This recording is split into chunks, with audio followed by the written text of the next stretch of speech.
Dobar dan, ja sam Sanja Bužinkić. Čitat ću vam svoju priču Klackalica iz knjige Čarobne cipele.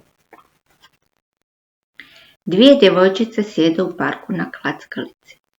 S jedne strane Iva, s druge Marija. Iva je dugokosa, s mnogo ukusnica u njegovanoj kosi. Mama joj kupuje najskuplje dječje šampone. Na drugoj strani klackalice tamnokosa Marija. Miriše na jeftinije sapune i u poludugoj kosi nosi platnenu mašnu. Iva je odjevena u najskuplju supermodernu trenirku, a na nogama su joj trenutno najtraženije tenisice. Na leđima joj naprtnjača svjetski poznate marke.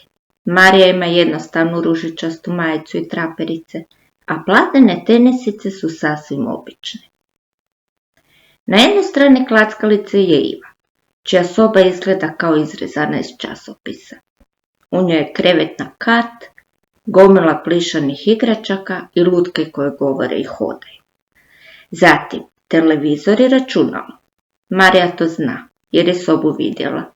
Njezina je soba malena, skromna, a na krevetu je lutka koja nije bila moderna ni prije nekoliko godina, kada je kupljena. Marija Ivi pomalo zavidi, iako su prijateljice.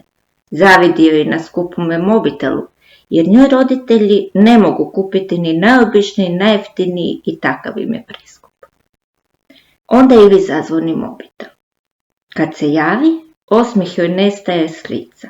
Mama joj javlja da ima gužvu u uredu i da će opet raditi dokasno. Tata je na službenom putu. Iva će opet večerati podgrijano jelo i opet će jesti sama, uscrtane na svome skupome televizoru u svojoj pustoj sobi. Mariji se na drugoj strani klackalice lice ozari, jer vidi svoju mamu koja ulazi u park i zato što će je mama povesti u šetnju. Kupit će joj bombone jer je dobila plaću i onda će večerati. Marija, mama i tata i bit će sretni, jako sretni jer su zajedno. Pozdrav svima!